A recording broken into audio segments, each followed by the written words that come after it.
They say that high school is one of the most formative times of your life. But after watching some of the high school hijinks films of the 80s and 90s, I have to wonder if Hollywood truly knows what the word formative means. Well, we'll throw the dictionary out the window and put National Lampoon's Senior Trip to the test to see if it's not that bad.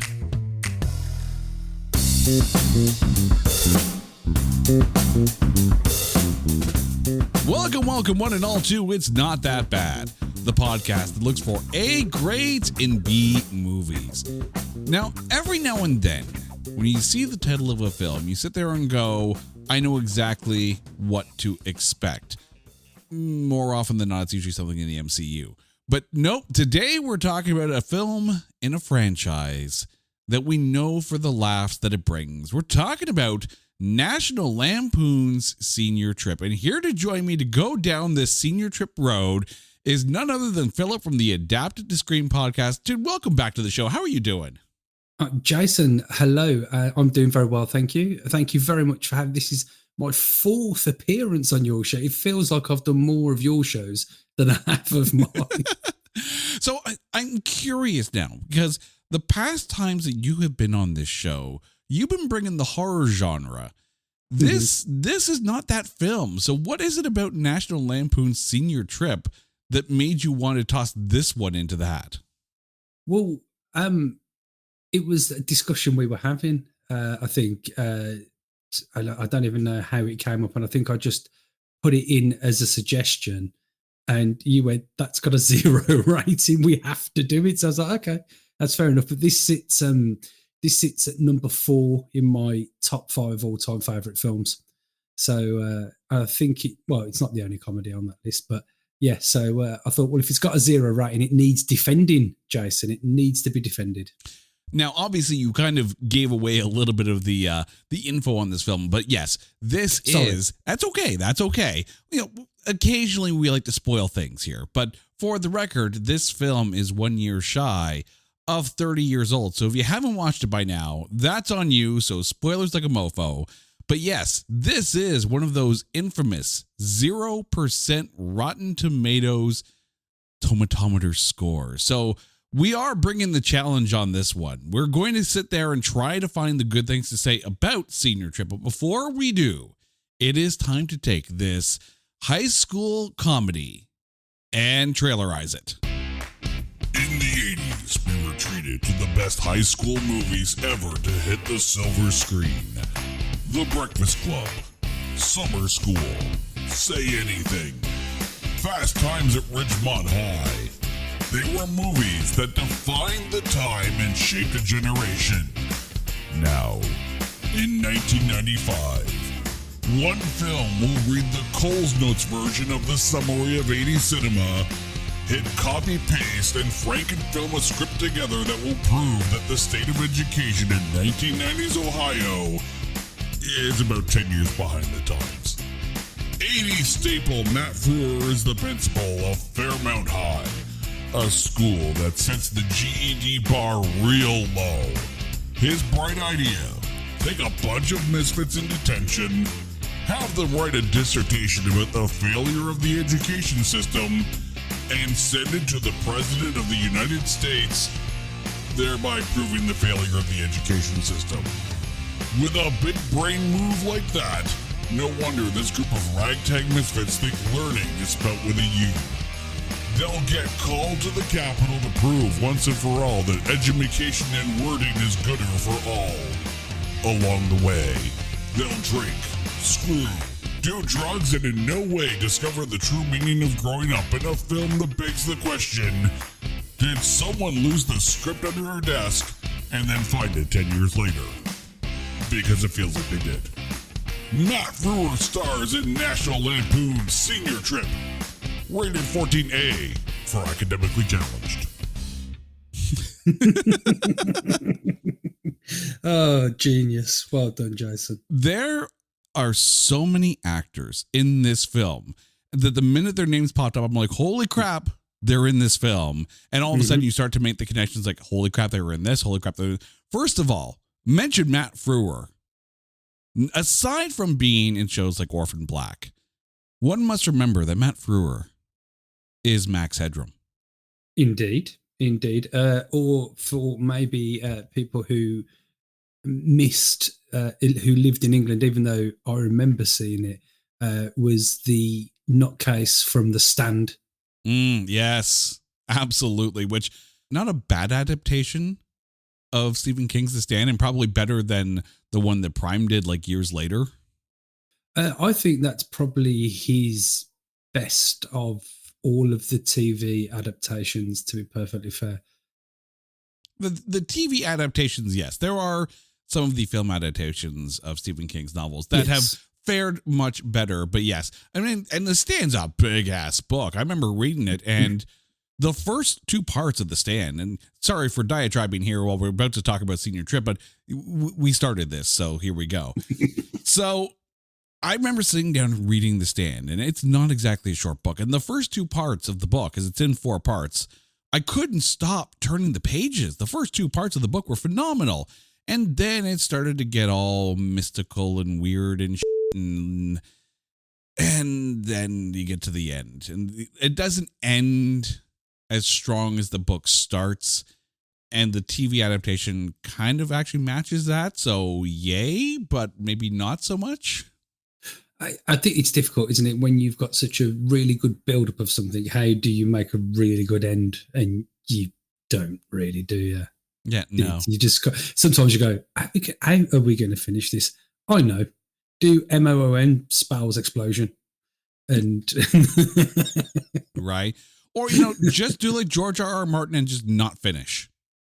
Yes, there is always that as well. Yeah, no, but no. So yes, so I remember him from Max Headroom and The Stand, and then this was probably one of the next things that I remember him from.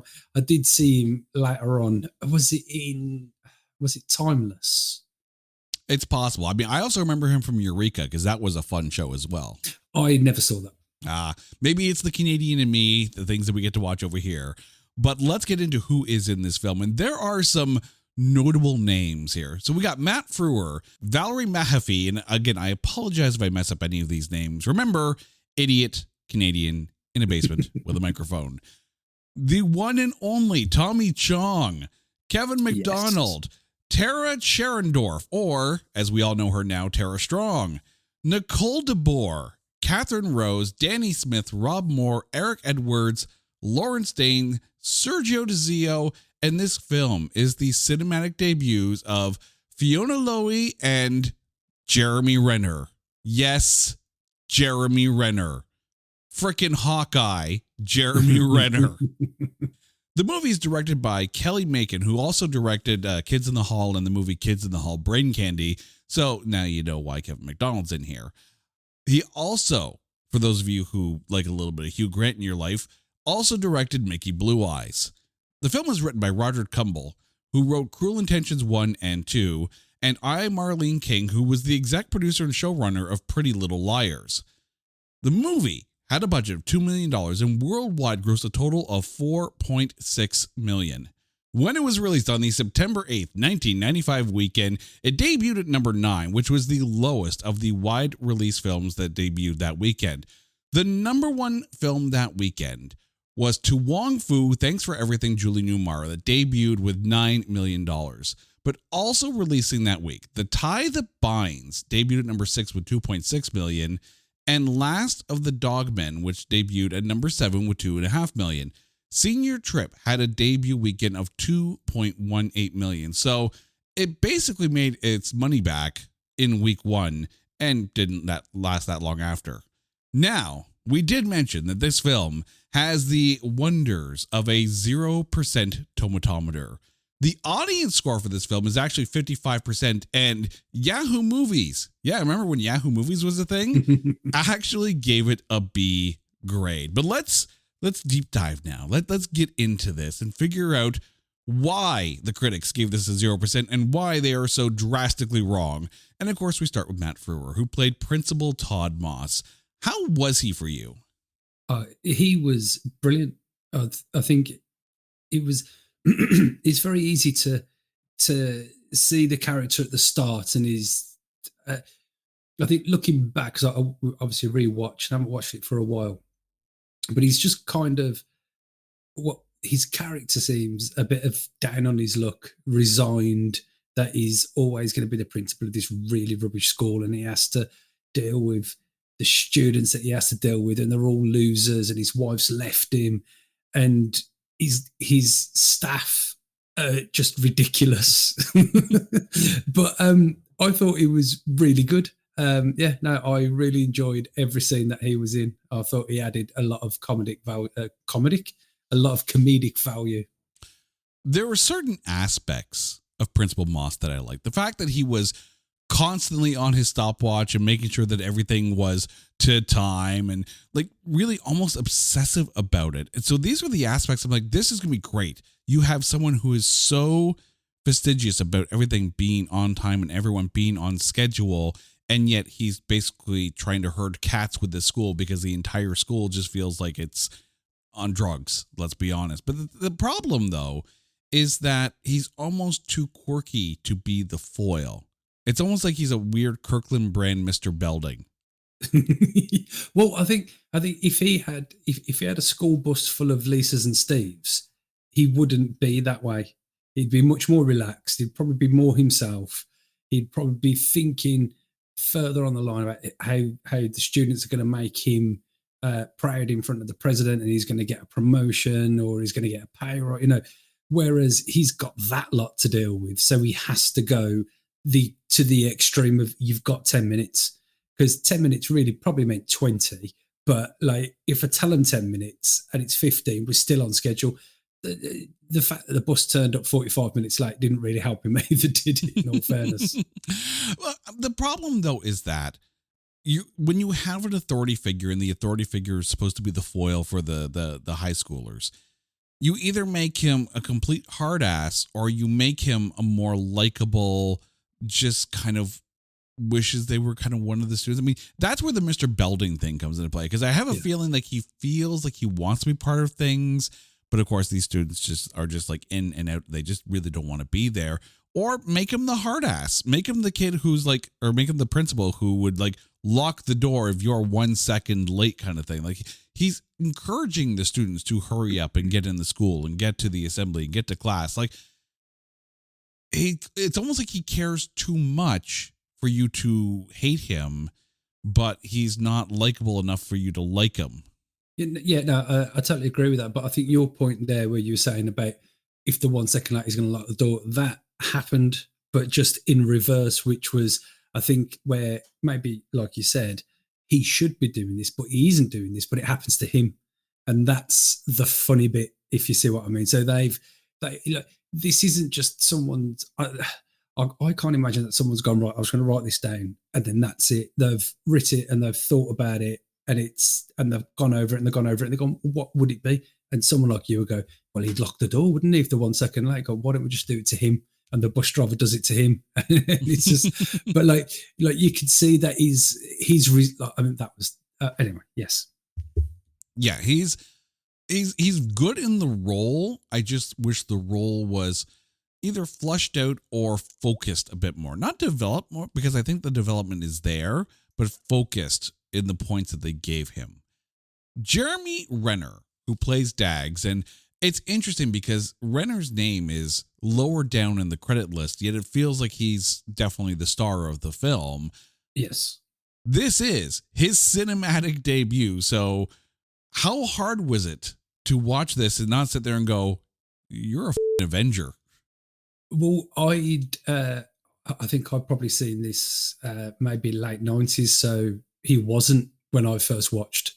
But the one thing about his character that always puzzled me was him and Reggie were the stoners. So maybe you could say like a Joe and Silent Bob type duo, but he like there were two complete opposites, if you know what I mean. Like Reggie was the mega stoner and Dags was just his mate, because you needed Dags to be, because he was really the lead character, he had to have some semblance of normality and thought, and to make the story, because you couldn't have two Reggies. That wouldn't work. No. So you had to have So he was playing a stoner that wasn't a stoner, if you know what I mean. It was, they needed that character to be a little bit more normal than the other. So where you got that Jay and Silent Bob comparison, and I think this probably came out before anything Kevin Smith did, or maybe a year after, and they went, "Oh, I know what we'll do. We'll have a Jay and Silent Bob style comedy duo in there." And I don't really think, to be honest, I don't think that Reggie offered very much in the way of comedy. It was more Dags than Reggie, but that's just me. Yeah, there's going to be, let's be honest, there's going to be a lot of comparisons to a lot of films from the 80s and the early 90s. And as I'm watching this, he's too smart and too, like, he's the plan maker. He's the guy that everyone tends to follow around. So he's not the stoner like Sean Penn in Fast Times at Ridgemont High.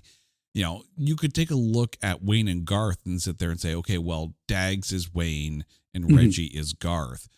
I take a look at Jeremy Renner in this, and the first comparable that I draw is Dean Cameron, who played Dave Marshak in 1991 Ski School, which is definitely another one of those, like, it's a school-ish setting, but it's a ski school, and he's definitely the party guy. And if you ever get a chance to watch Ski School, trust me, it is a stupid fun time. Like, literally put your brain on vacation. Dags feels like Marshak in this, but the thing is, there's no development. Like, Dags doesn't progress at all in this. He's just Dags, which then makes me wonder, why would someone like Lisa even consider making a pros and cons list to dating Dags? So I think he wasn't he either was the only person who had no actual development all the way through the movie, or there might have been a couple of others that suffered the same fate. I think the reason why she was making a pros and cons is, one, because it was in the script. Secondly, I think we've all, I say, I'm not speaking for you, Jason, but I think, you've always got that kind of studious girl who looks around the school and goes, well, actually, he's good looking and he's a bit dim. And I think she even says this to him later on, right, in the third act, just, I'll use you and then I'll get rid of you, and then no one's going to know, and I'll be quite happy and you'll be happy, and that's it. I get why he likes Lisa. I understand that part. And it's interesting because at one point, Dags asks Virus, the total AV geek, what do you think about Lisa? He's like, oh, yeah, no, I had sex with her and she's a total head case. And you sit there and go, okay, so he's just kind of trying to be cool and whatnot. Now I start to question if Virus was lying or not, but we'll get to Virus in a second here. But since we're talking about her, Fiona That's Lowe, a very good point, actually, Jason. I'd actually not thought about it that way, but yeah, right? Probably. The funny thing is, when we're talking about Fiona Lowe, and again, I do apologize if I messed up her name. I'm just not as familiar with her work as some of the other actors that I am, as Lisa Perkins. And as I'm watching her in this, and again, you get those comparables because this film feels like it should have been released in the late 80s, early 90s. It feels at least 5 or 10 years a little too late. I'm instantly thinking of Ione Skye in Say Anything, because she has that kind of feel to her, just minus the head case-esque-ness of it. So you could then compare Jeremy Renner to a John Cusack in Say Anything, and that relationship made sense. Not that John Cusack in that film was a stoner, but he's definitely, not as, not in the same societal circles that Ione Skye's character was. Mm-hmm. But how was Fiona as Lisa for you? Yeah, I thought she played a great character. I think maybe if I could draw an additional comparison, Jason, to people who aren't as highbrow as you, probably a Daniel LaRusso and whatever her name was in Karate Kid. They were Elizabeth Shue. Yeah, well, yes, but I used Daniel LaRusso, didn't I? I used the character names. But yeah, exactly. So that's there's a dynamic there where he's the poor boy from another town and she's a rich girl from the nice side of town, and so on and so forth. And what would they have in common? Well, it's all Romeo and Juliet, isn't it? And I think it's that is the story as old as time. So I thought it was good. But I thought Lisa was. I thought she was obviously integral because she's the one who wrote the letter, and she had to be in there because you had to have a love story. And I thought she was fine. I thought she the head case bit, especially when she beats up the bounty burger geezer at the end. I mean, she gives him a good hiding. There's no messing about that. That was like a 3-shot and done. And the fact that he was unconscious clearly for about 12 to 14 hours at the bar and no one's moved him whatsoever. But no, I thought she was great. Yeah. There's the other thing too. Like, she does that and it's never really mentioned again. Like, you see someone do that and all of a sudden you're like, okay, so maybe I'm not that into you, or maybe I'm just a little scared of you. And that's where she also does start to take control of that relationship. So I can see how that's pivotal. And it's almost like she's, and again, it's almost like she's two characters. At the beginning of the film, she's very much like and again, drawing another comparable, the Carol Seaver character from Growing Pains, the TV show, where like very studious and surrounded by people not so much. And then at the end, she's almost like this complete badass who knows exactly what she wants. She's going to take it, and you do not have any control over her. It's a little bit like Colton when he stands up for himself in Fresh Prince of Bel-Air. After the dance scene, because everyone's got to do the Carlton. Rob Moore, who played Reggie Berry, the Garth to Dags's Wayne, the absolute total stoner in this. How was he? Well, I think I'd mentioned earlier on, I don't really think he added very much, but what he did do was add the whole side plot with with the crossing guard, and I just it's like there was. I think he even was self-aware that like he's sitting at the back of the bus and he looks and he can see Travis with her, and he looks at everyone else and he's like, no one's going to believe me. And then there's the bit where like the police are pulling the van over and he's got the massive bag of weed. So like any normal person, they just eat all the weed rather than stash it in someone else's bag. It's just, no, he was complete comedy relief. It was funny. So there wasn't really much to his character, but it was very funny indeed. He reminds me a little bit, at least as far as the character goes, like Ethan Suplee in Mallrats, where he's just sitting there and staring at the painting, and it's like, I want to see the boat, like it's kind of that comedic relief character where you can kind of come back to him and enjoy the joke as it is. But as I'll even read you what I wrote down here. To quote Douglas Adams, he's mostly harmless. Yeah, no, and I thought him and Reggie worked really well together. It was the this is like the super stoner and the one who kind of, right, this is what we're doing. Get in the car, we're going and doing this. I like Reggie. I liked all of them, to be honest. I thought everyone was great. I think the film's brilliant.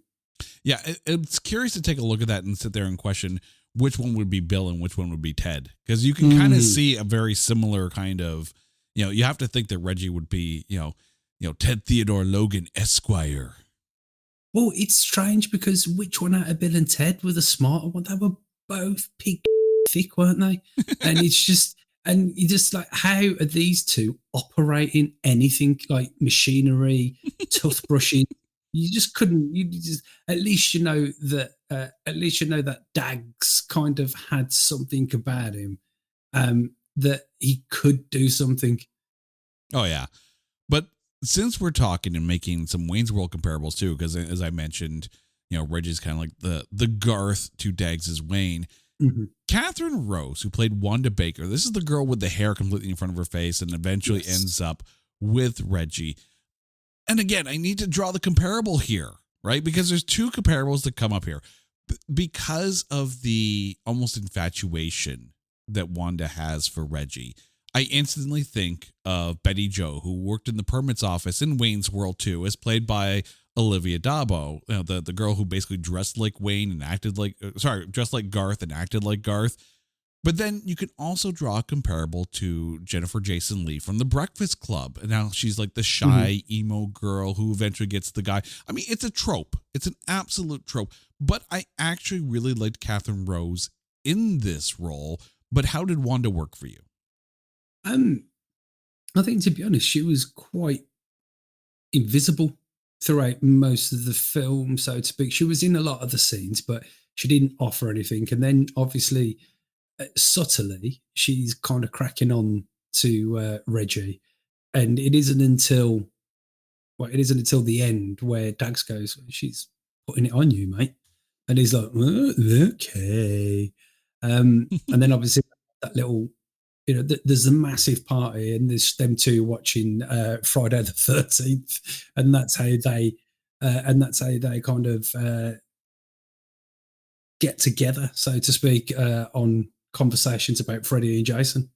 I just find it funny that in that moment where she's like, "Do you ever think that Jason has dreams and nightmares and can be attacked by Freddy Krueger?" And literally, they just wrote Freddy versus Jason in this film in one line of dialogue. No, exactly, yeah. Which I quite like that. I like things in films that kind of predicts things that happen, or you can go, so the person who wrote Freddy versus Jason watched this film and went, "That's a really good idea." Yeah, so if there's anything to come out of this movie, it's the fact that they came up with Freddy versus Jason. Valerie Mahaffey, who played Miss Milford, the fill-in typing teacher after the regular typing teacher dies. That's so funny. That's literally one of the best scenes. All right, Jason, tell them all about it. Okay, so they're in typing class, and this old teacher is just, H space A space, which I never took a typing class like that, so I don't know where that came from. But then he starts to have the heart attack, and he starts like, and then like Virus sitting there going, huh? And literally writing verbatim the help me noises that he's making. And then he dies.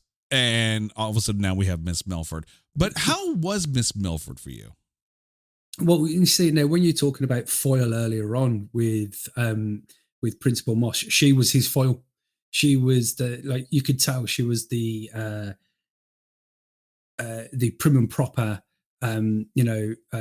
talk to everyone properly, so on and so forth. Although you can tell behind her eyes, she has a completely different story going on and could probably turn completely mental at any point. But I thought she was great. I loved the one thing that actually got me thinking when I watched this back was, oh no, and they did that. I was going to say, actually, Steve probably, because Steve ended up getting tied up. He probably watched them having sex all evening through the window. I love the fact that Miss Milford is straight up like all rainbows and unicorns about, being a teacher, and this is her life's calling. And, like as she's telling Tommy Chong the story, like, and then in grade 8, and it's like, oh my God, I can easily see her being that person. So then her, like the moment where she eats the box of spiked chocolates and gets all drunk and then jumps Principal Moss. And by the way, we did warn you that there were spoilers. So if you haven't watched the film by now and you're still listening, why bother? Just listen to us. But the thing is, I like her in this because she's that, completely positive, optimistic, and way in the wrong school kind of character that you want in this. I only wish, and this is just me here, and getting back to Principal Moss. So at this point, there's this moment where you can either like Principal Moss or you can dislike Principal Moss. And it's when they're trying to check into the nice hotel in Washington, and he's totally on the make with the woman working the check-in counter. And it's just like, oh, you're a smarmy and why would now we don't want Miss Milford, who's all sunshines and rainbows, and we don't want her near you because you're gross. You're a perv, right? Well, yes and no. I mean, I think that was probably, that's the only time he's had to show off in the whole film. You know what I mean? Because he's literally been downtrodden all the way through to that point, and he's like, you know what? I'm here.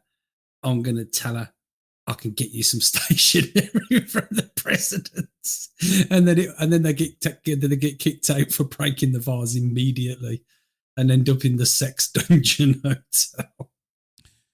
And the other thing too is he's watching porn when she shows up in his hotel room. He quickly changes the channel and it's freaking Lassie, and she's like, "Oh, let's watch Lassie." Like at this point, Miss Milford is, awesome. She's the kind of teacher that the students should want to see happy. But Principal Moss has gone down this road where we just don't like his character.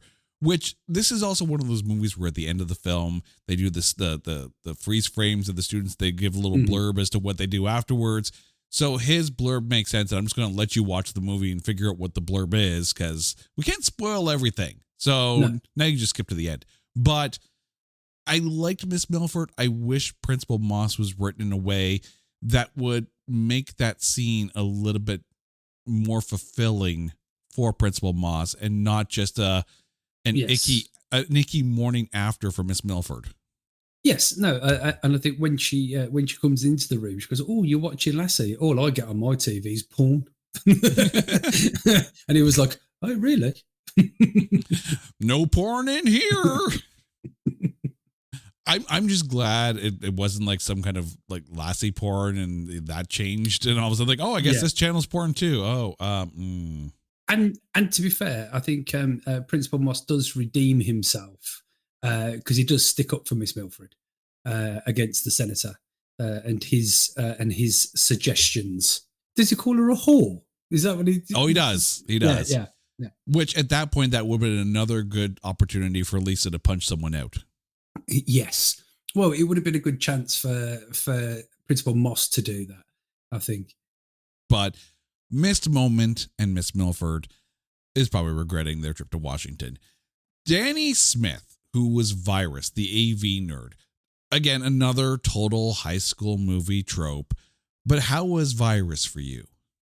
I really liked Virus. I thought it was great.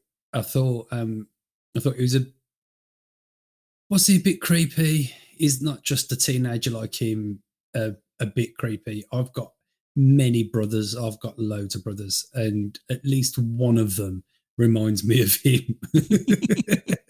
And just because he was kind of central, to be perfectly honest. He was central to the whole thing. A lot I know said about what's her name with the hair? Wanda, where she was quite invisible throughout the film. He was kind of invisible throughout the film, but he was integral in all the parts. He was integral at the start when he starts playing the music and the High on Life assembly goes pear-shaped. He helps get all the beers in. He's in each important bit of the film, and obviously my favourite bit when Tara Strong puts it on him, and that was my absolute favourite bit because I think I would have reacted exactly the same. I think there's the thing too, is that in his presence, there's that moment which then makes you completely question if he actually had sex with Lisa on the last trip kind of thing. So there's that, but also too the way that he's like, "Oh, you should go for Meg." Well, she's a lesbian. Yeah, but if anyone can change her, it's you. So it's he's almost there to justify the cool leadership factor of Dags. Yes, the behavior. Yes, indeed. It's like, because like Dags is like, "Well, she's a lesbian." It's like, yeah, but you can turn her. It's just like, because it's that easy. Although then we did watch Chasing Amy a few years later. So maybe Kevin Smith stole that idea as well, perhaps. There's a lot of films coming out of this one movie here, I'm starting to think so, yeah. But the other thing, too, is that with Virus being part of the crew, it actually sets up the school to be, like, the school itself is filled with washouts and stoners, and everyone seems to be on the same playing field. You don't get too many different types of, it's not like a movie like PCU where everyone is completely segregated into different types of cliques and social status and the like. And here it's like everyone else, and then there's Nisser. That's not necessarily true because they give you a little insight at the very start. You've got the Samuel L. Jackson character Herbert, I think his name was, who was just sitting there reading. You had the lesbian gang, which Meg was a part of. You had, the stoner gang.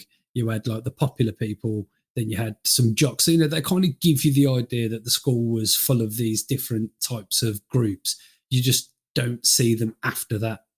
Yeah, it's not as clear cut as a movie like PCU that almost made fun of the entire idea of everyone in their little groups and cliques and whatever. Mm-hmm.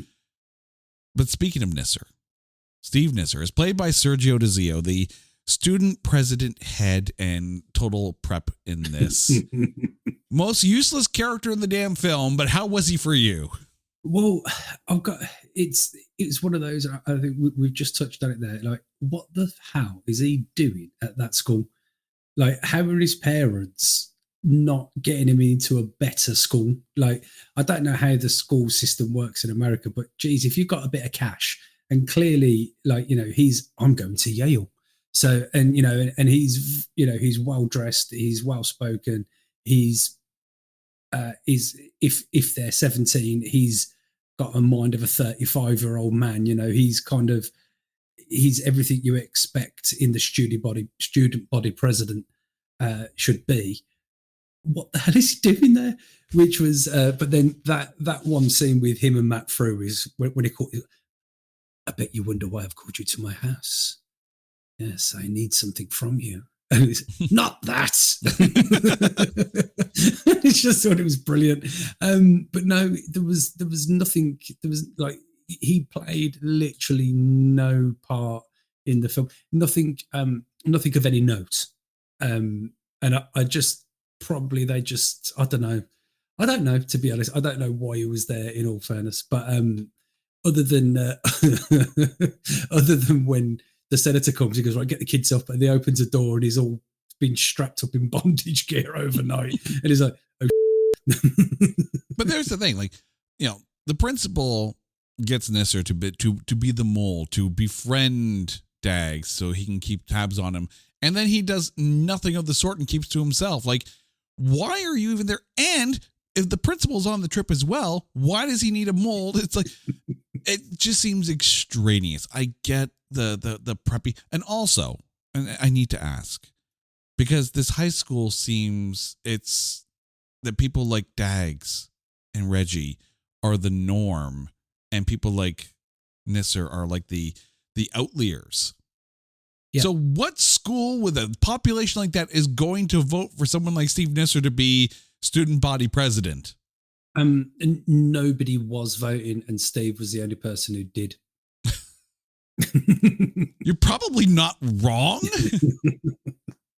You're probably not wrong. Tommy Chong, who played Red, the bus driver, there for a good time, but not for a long time. But how cool was it to have Tommy Chong in this total stoner film?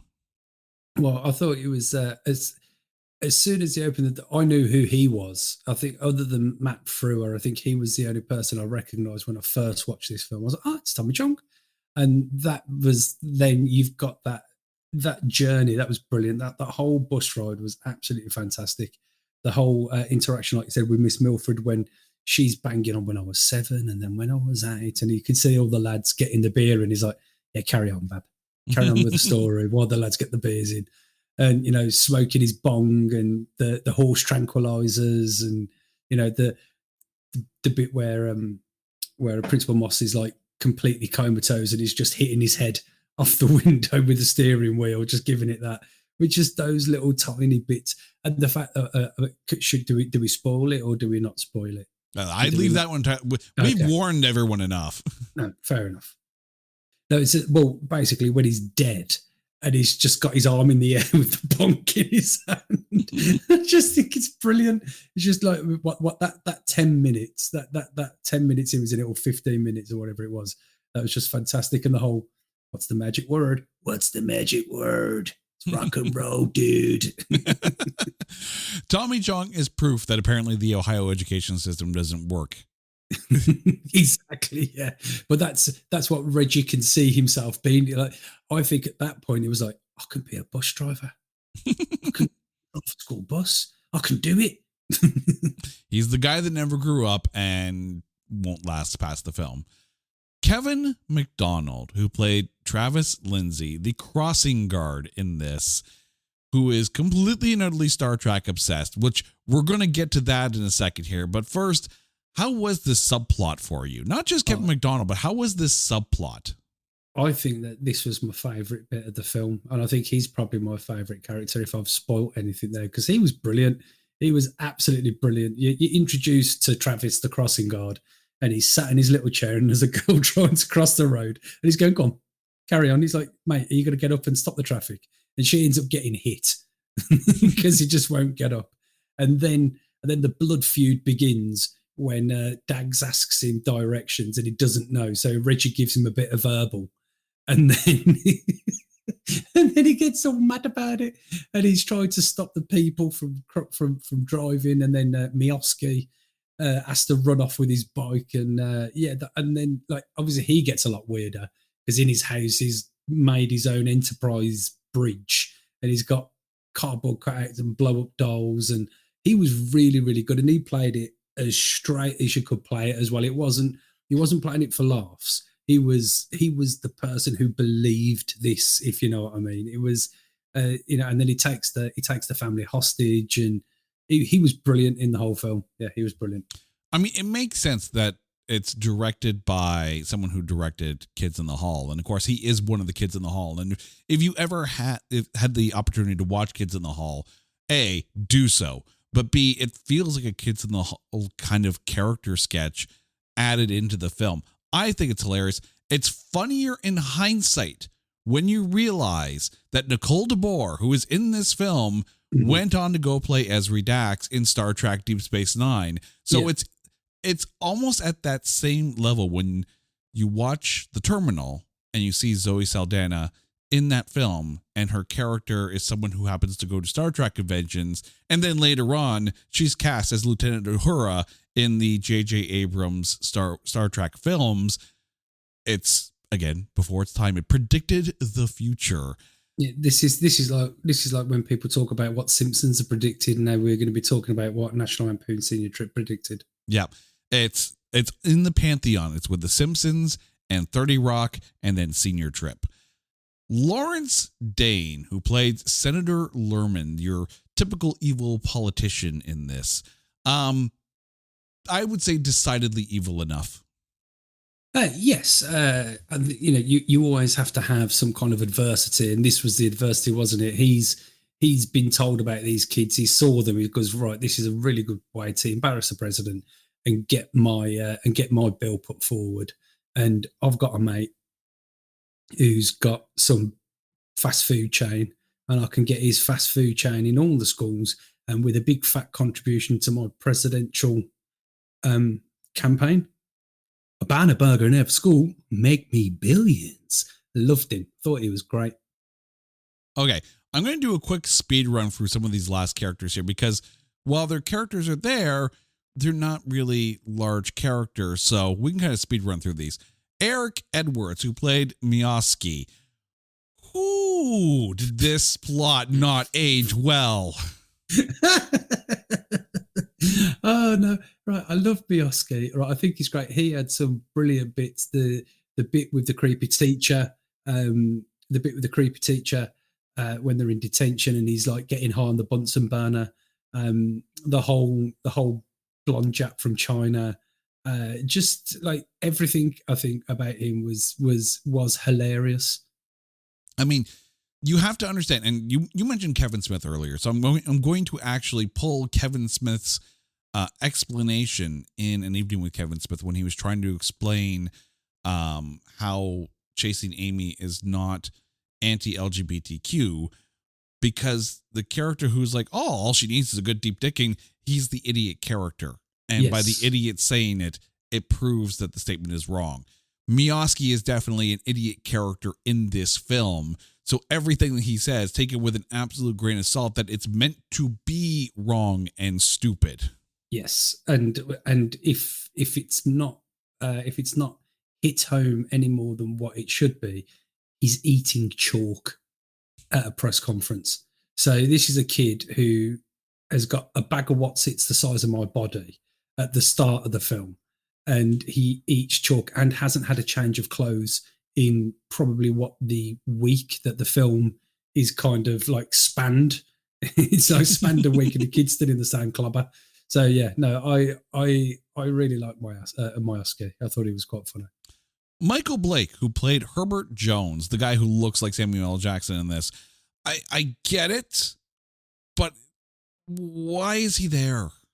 Well, he didn't offer anything, did he? He didn't offer anything. It was again, I think, did Samuel L. Jackson look exactly like this in Jackie Brown? It was kind of just predicted and predicted and predicted. I'm sure there's stuff on the cutting room floor with him in it somewhere. Maybe they just said we need some diversification in the movie because it's extremely white. You're not wrong there, and I completely understand that. If you want to have a cross section in your cast, I get it, and I think you could have done more with Herbert Jones. But I mean, like, he does nothing but sit and brood the entire time. Well, it's the same as in summer school. You have that that really big black lad in summer school. He goes, "Can I have the key to the toilet?" And then you don't see him again until the very end, and he's got like 100% on his exam or whatever. It's just like maybe you just need to tick a box, and there you go, box ticked. We don't have to worry about that. It's done now. Tara Strong, which, if the name sounds familiar, she has done so much voice work. And I'm telling you right now, if ever there was a Mount Rushmore of voice actors, Tara Strong needs to be on that Mount Rushmore. But here, live action as Carla Morgan, the class horn dog, how was she for you? Oh, I loved her. Yeah, I loved her. Yeah, I thought she was great. Again, didn't have very much to do, particularly. Although proposition people for sex, that was about it, really. But I thought she played the character very well. And Nicole DeBoer, who played Meg. So basically, her entire character arc is that she was lesbian, and that's about it. Not much for her to work with in this. No, and again, I think that this film was probably closer to the 2 hour mark than the hour and a half that we got, because there was a lot of characters in there that could have had a lot of development and a lot more screen time, and just didn't. I think Virus was propositioning a woman at the party, and I think she ended up dancing with Meg at one point. So it was just kind of like, yeah, there was like, yeah, either the film was a lot longer and they cut it right down, or they said, we can't just have 4 people on this road trip. We need to fill the bus. So I'm going to ask you then, since you mentioned that, since I'm talking about filling the bus here, do you feel like there are too many characters in this and that the focus gets lost because of the size of the cast? No, because I don't really think it matters. You can't just have 4 people or 5 people or 6 people, because it makes it a different film. You've got to have that group of people that need herding, that you can put in different scenes here, there, and everywhere for a laugh. I mean, again, Steve, he's like, every scene he's in, something funny's happening. So the high on life thing, that's funny. The thanks for coming to my house, that's funny. The getting tied up and being revealed, that's funny. And so he's only really in 3 bits, but each one is very funny. And I think that's what they do with everyone, more or less. Everyone has got, so if you've got 12 people, you can guarantee 36 laughs. So let me put it in a different way then too, as well. It does feel like a Franken film. And if you're watching this and you sit there and say, oh, they're all in attention. Oh, that's straight from Breakfast Club. Oh, he likes this girl. So that's kind of like Say Anything. Oh, he likes this girl. That's kind of like, again, Breakfast Club or Wayne's World 2. We've drawn a lot of comparables to a lot of films that came before this, and not just the ones that clearly it came up with in the script itself. But I guess the question is it too similar to those films? Because at points, it almost feels like a parody of the genre, kind of like how Not Another Teen Movie was. Yeah, but isn't that really not what National Lampoon do, but they are lampooning. It's a lampoon. So they take all those bits and they lampoon them. Isn't that it? Isn't that the whole point of the film? but enough that they've actually got some characters with some development, and there is a happy ending for most people. No, it's you could say that about any film, couldn't you? Really, you could say about any martial art film, any action film. They're all the same. They have the same structure. They have the same struggles. It's either love, money, or revenge, and that's that, isn't it? Well, since you mentioned National Lampoons, I mean, obviously when someone says the words National Lampoon, you instantly think of the vacation films, Yes, Vacation, European Vacation, Christmas Vacation. And then there's all these other films. Like Loaded Weapon 1 is a National Lampoon's film. This is exactly. Van Wilder. Replicate apparently is a National Lampoon's film. There are Dorm Days is a National Lampoon's film. And really, once you realize that all of these films, and this is, again, according to Wikipedia, you can put a National Lampoon title on any movie if you pay a licensing fee.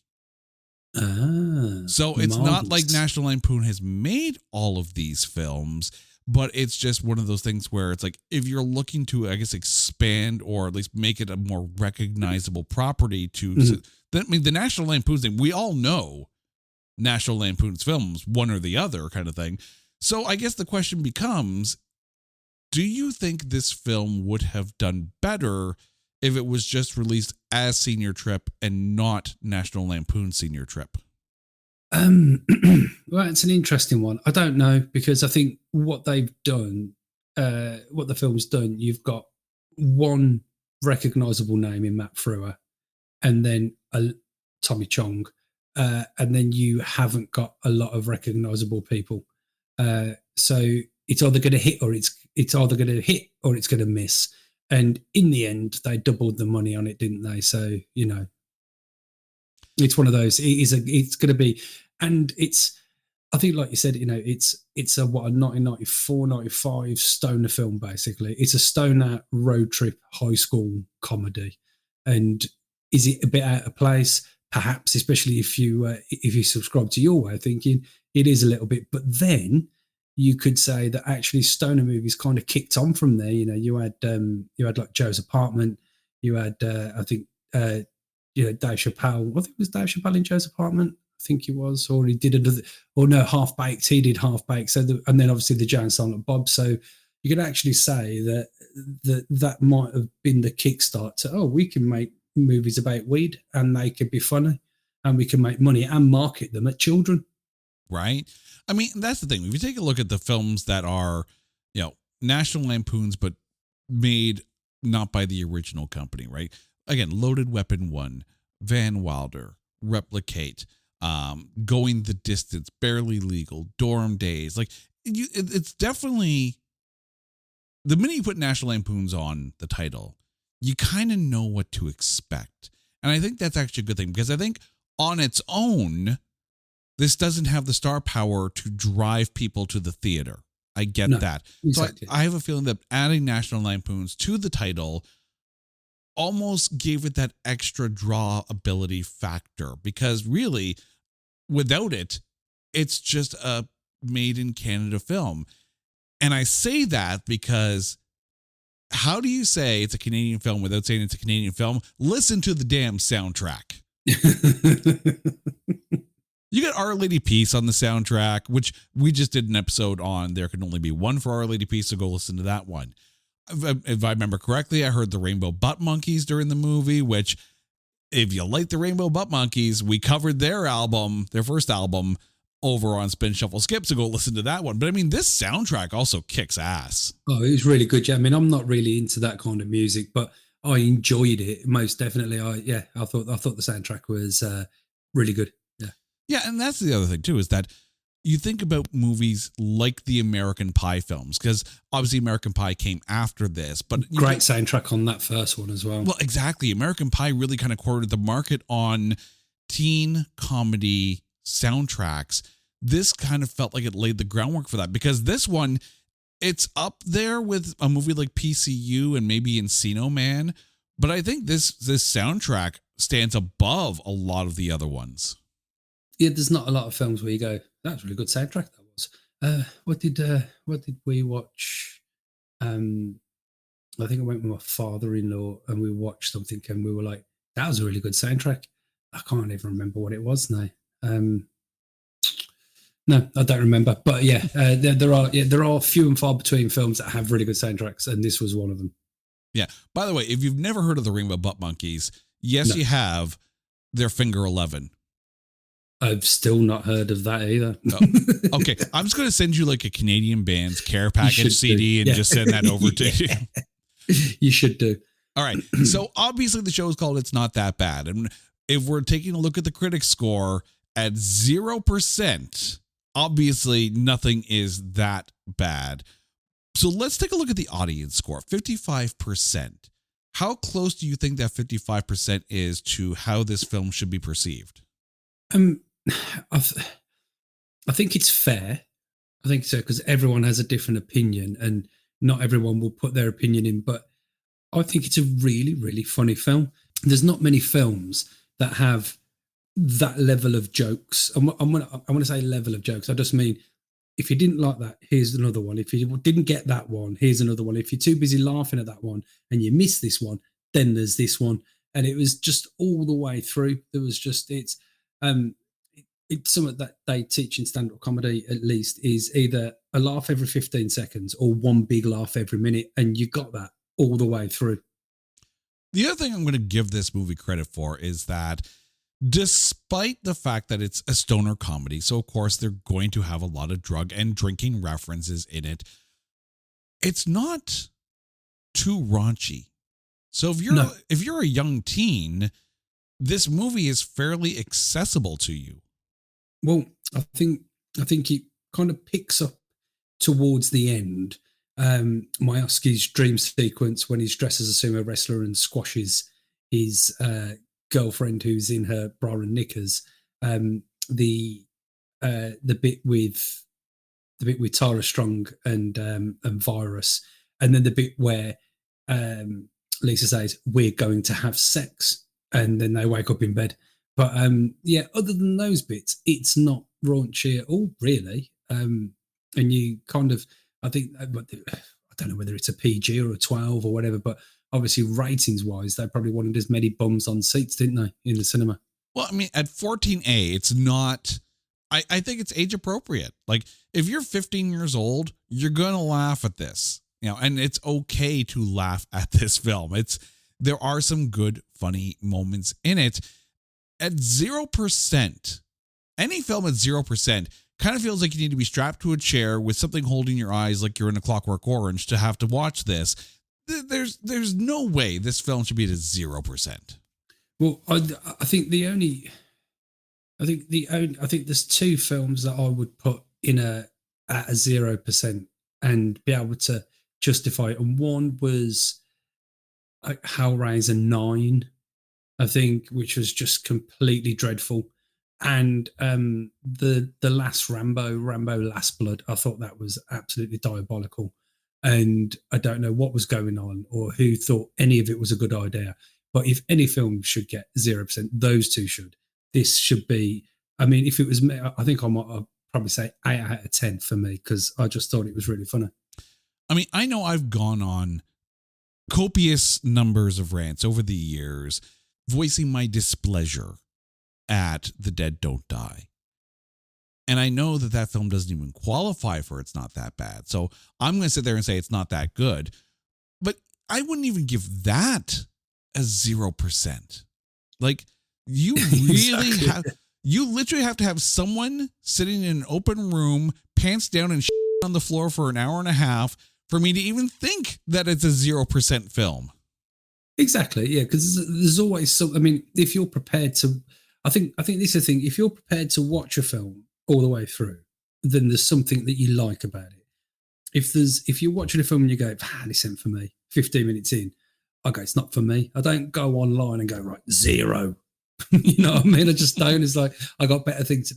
I turned it off for a reason. I've got better things to do with my time. Right. The teen pregnancy educational film shown in this movie is closer to 0% than the actual movie that it's in. And that was even funnier because of the creepy teacher. Right? That was brilliant.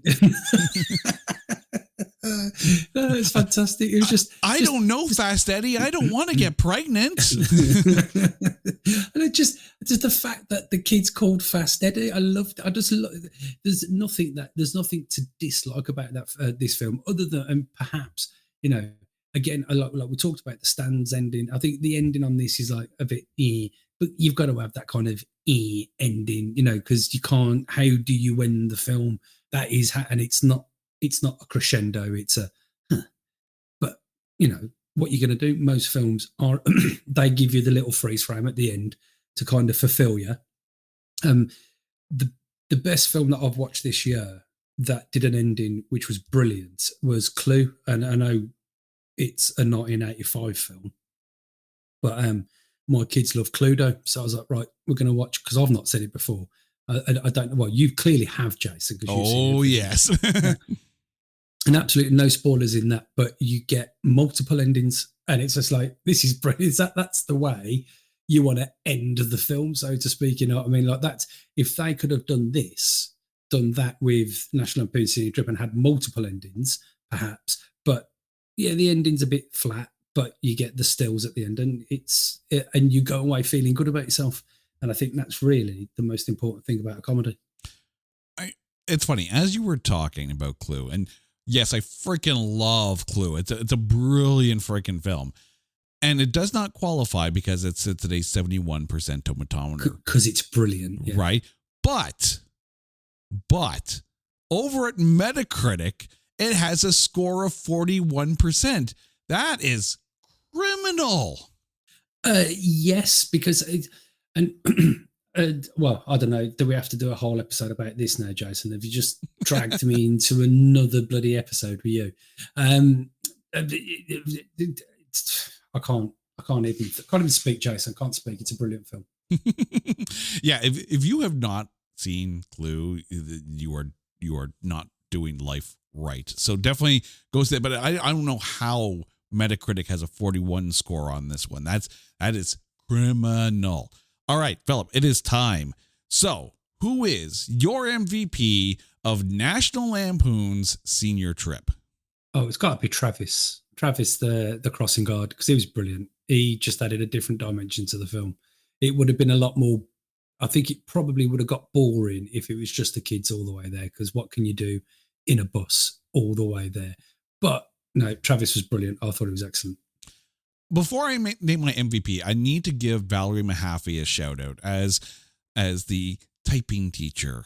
Yes. Because I think she was great. I think she was a ton of fun. I think she was absolutely adorable as Miss Milford. But no, my MVP goes to Jeremy Renner. Not just because he did well in this, but remember, this is his very first film. And he carried the entire thing on his shoulders. Like, he really did. Yeah. To come in, first film, lower building, and steal the show, kudos to Jeremy Renner for this one. He was very good. He was very good indeed. Yep. He had a Hawkeye for talent in this one, I think. Sorry, I was bad. It was bad. Bad host. All right, Philip, please, before we go, remind our viewers about the Adapted to Screen podcast and where they can find you guys out there on the interwebs. Oh, yes. So I have a podcast called Adapted to Screen where we read a book or some form of text, and we watch the adapted TV series or movie, and we discuss the differences. You can find us on every podcast provider that you could ever imagine. So Spotify, Good Pods, iPod, whatever it is. I don't know. And we're on Twitter. If you look for us at Adapted to Screen, we are there. You can follow us and do whatever you like. But yeah, that's what we do. Yes, by all means, go give them a 5-star rating. If you want to check out the shows that I was lucky enough to guest on, you can also find those episodes on our guest appearances page at notthatbadcast.com. Philip, thank you so much for this. You're always welcome, even if we do find ourselves talking about Clue somehow in some way. But indeed.